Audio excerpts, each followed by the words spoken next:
Hello friends, good morning. आज आप लोगों के लिए मैं फिर से मौजूद हूँ। मैथ में 10th क्लास का मैथ बुक से मैं एक चैप्टर लेकर आया हूँ, दो चर वाले रैखिक समीकरण। मतलब किसी भी समीकरण को हल करने के लिए इसका कुछ विधि होता है, जिसमें हम लोग तीन विधि से देखेंगे किसी भी समीकरण का हल किस तरह किया जाता है। अगर आपको यह समीकरण तीनों विधि से अगर बढ़िया से समझ में आ जाएगा तो आप लोग लाइक और सब्सक्राइब जरूर कीजिएगा और ज़्यादा से ज़्यादा वीडियो को शेयर भी कीजिएगा। तो चलिए टाइम को नहीं वेस्ट करते हुए हम लोग वीडियो को शुरू करते हैं। तो आप लोग को दिखाई दे रहा होगा कि दो चर वाले रैखिक समीकरण, एगो चर एगो चर, ये दोनों चर मिलकर इसी को कहते हैं दो चर वाले रैखिक समीकरण। इसको देखेंगे कि किस तरह हल किया जाता है। तो सबसे पहले पहला विधि है लुप्तीकरण विधि। तो लुप्तीकरण विधि का दूसरा नाम है विलोपन विधि। तो देखते हैं, इसको मान लिए समीकरण एक, इसको मान लिए समीकरण दो। इसमें क्या करेंगे कि सबसे पहले हमें एगो चर राशि को, किसी भी चर राशि को, एक राशि को काटना होता है। तो जब तक इसका गुणांक बराबर नहीं होगा और जब तक चिन्ह जब तक अलग नहीं होता है तब तक कटेगा नहीं। तो चलिए हम लोग देखते हैं आगे।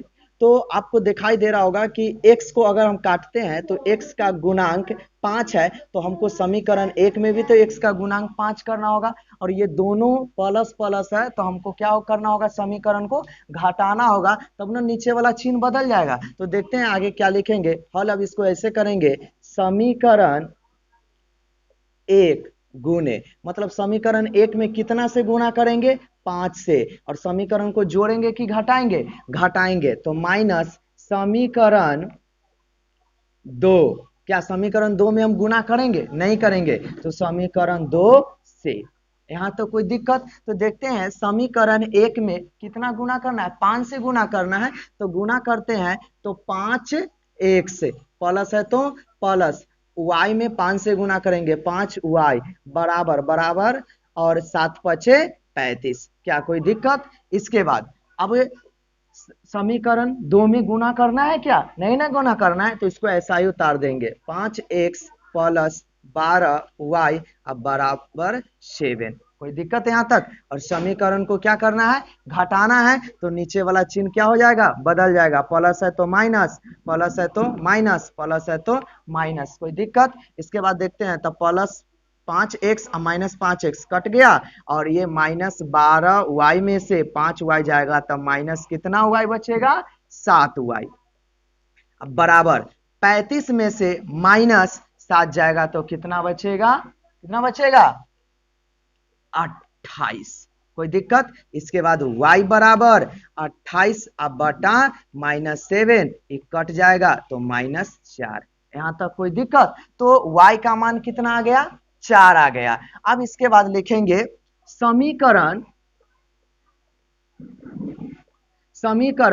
एक या दो में y का मान डाल देंगे तो x का मान निकल जाएगा। तो समीकरण किस में डाले, चलिए हम लोग एक में ही डाल देते हैं। तो समीकरण एक में y का मान रखने पर, तो समीकरण एक कौन है, x y बराबर 7। अब इसमें हम लोग डालते हैं तो x प्लस y के जगह पर कितना डालेंगे, -4, अब बराबर कितना, 7। तो x प्लस माइनस माइनस 4 अब बराबर 7। तो ये हो जाएगा x बराबर 7 प्लस 4, तो x बराबर 4 7 4 11, मतलब x का मान कितना आ जाएगा, 11।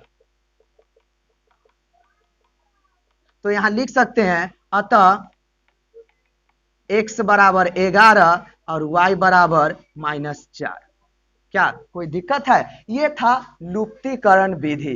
अब हम लोग कौन विधि देखते हैं, तुलनात्मक विधि। अब तीन विधि अगर देख लेते हैं, लुप्तीकरण विधि, तुलनात्मक और प्रतिस्थापन, तो सबसे ज्यादा चांस बनता है प्रतिस्थापन विधि और लुप्तीकरण विधि। तो चलिए अब हम लोग देखते हैं 2 नंबर तुलनात्मक विधि। तो अब हम लोग देखेंगे 2 नंबर। तो 2 नंबर है तुलनात्मक विधि और समीकरण वही है। चलिए हम लोग अब इसको हल करते हैं। तो इसमें आप लोग को पता है, देखिए बोलने में ही लगता है तुलनात्मक मतलब तुलना करना, मतलब समीकरण एक में x का मान निकाल लीजिए और समीकरण 2 में x का मान निकाल लीजिए, दोनों तरफ x का मान निकल जाएगा तो हम लोग क्या कर देंगे, तुलना कर देंगे, तो x का मान निकल जाएगा तो y का मान निकल जाएगा, फिर इसके बाद x का मान निकाल सकते हैं। तो चलिए समीकरण 1 से चलते हैं। समीकरण 1 से, तो समीकरण 1 क्या है, x प्लस वाई अब बराबर 7, तो इसको जब हल करेंगे तो x बराबर 7 माइनस वाई, इसको मान लेते हैं समीकरण 3। कोई दिक्कत? इसके बाद हम लोग चलते हैं समीकरण 2 से। तो समीकरण 2 से जब चलेंगे तो 5x प्लस से 12y बराबर 7, तो 5x और ये हो जाएगा बराबर 7 माइनस 12y, तो x का मान निकलेगा x बराबर 7 माइनस 12y, आप बटा, एक गुना में है तो मैंने बटा में आ जाएगा, भाग में इधर आ जाएगा 5, इसको मान लेते हैं समीकरण 4। कोई दिक्कत? अब आप लोग को पता होगा LHS जानते हैं ना, तो जब LHS बराबर रहता है तो RHS क्या हो जाता है, बराबर, नहीं तो मतलब x बराबर है तो y इधर वाला भी बराबर हो जाएगा। तो अब लिखेंगे समीकरण 3 और 4 से, नहीं तो ऐसे भी लिख सकते हैं समीकरण 3 और 4 से तुलना करने पर। तो अब देखते हैं, तो यहाँ लिखते हैं हम लोग, ध्यान से देखिएगा, समीकरण 3 एवं 4 में तुलना करने पर, तुलना कैसे करेंगे, तो इधर हो जाएगा 7 माइनस वाई बराबर 7 माइनस 12y बटा 5। अब इसको कैचिया गुना कर दीजिए, तो 7 पचे 35 माइनस 5y बराबर 7 माइनस 12y। इसके बाद एक तरफ x वाला, एक तरफ अंक वाला, तो माइनस 5y बराबर इधर आ जाएगा, माइनस इधर आ जाएगा तो प्लस में 12y, इधर आ जाएगा, ये 7 है, इधर चल जाएगा तो माइनस 35। इसके बाद देखते हैं, तो ये 12 में से माइनस 5 जाएगा, कितना बचेगा, तो 7y बराबर में इधर कौन सी माइनस 28, तो ये आ जाएगा y बराबर माइनस 4। क्या कोई दिक्कत? अब इसके बाद y का मान तो निकल गया, तो अब हम क्या करेंगे, समीकरण 1 चाहे 2 चाहे 3 चाहे 4 में हम किसका मान रख सकते हैं, y का मान रख के x का मान निकाल सकते हैं। तो यहाँ लिख देंगे समीकरण, किसमें डाले, हमको लग रहा है समीकरण 3 में डाल देंगे, बहुत अच्छा रहेगा, अच्छा 1 में भी डालेंगे तो अच्छा है। तो समीकरण 1 में y का मान रखने पर, तो x प्लस वाई बराबर 7, तो x प्लस y के जगह पर माइनस 4 बराबर 7, तो ये आ जाएगा x माइनस 4 बराबर 7, तो ये आ जाएगा x इधर 7 प्लस 4, तो बराबर कौन सी 11, तो यहाँ लिख सकते हैं, अतः x बराबर 11, y बराबर माइनस 4। ये निकल गया कौन विधि, तुलनात्मक विधि। क्या क्वेश्चन सेम था, आंसर सेम आया कि नहीं, मतलब विधि चेंज रहेगा लेकिन आंसर चेंज नहीं होगा, आंसर भी सेम रहेगा। अब हम लोग देखते हैं लास्ट विधि, प्रतिस्थापन विधि, ये भी मेन है, वो अच्छा से देखिएगा। चलिए अब देखते हैं प्रतिस्थापन विधि। अब हम लोग 3 नंबर देखेंगे, प्रतिस्थापन विधि। तो आपको एक बात बता दूं कि प्रतिस्थापन विधि को पहले हल कर दिए हैं क्योंकि आपको दिक्कत ना हो समझने में, क्योंकि इसमें क्या रह जाएगा, खाली समझाना रह जाएगा। चलिए हम लोग समझते हैं।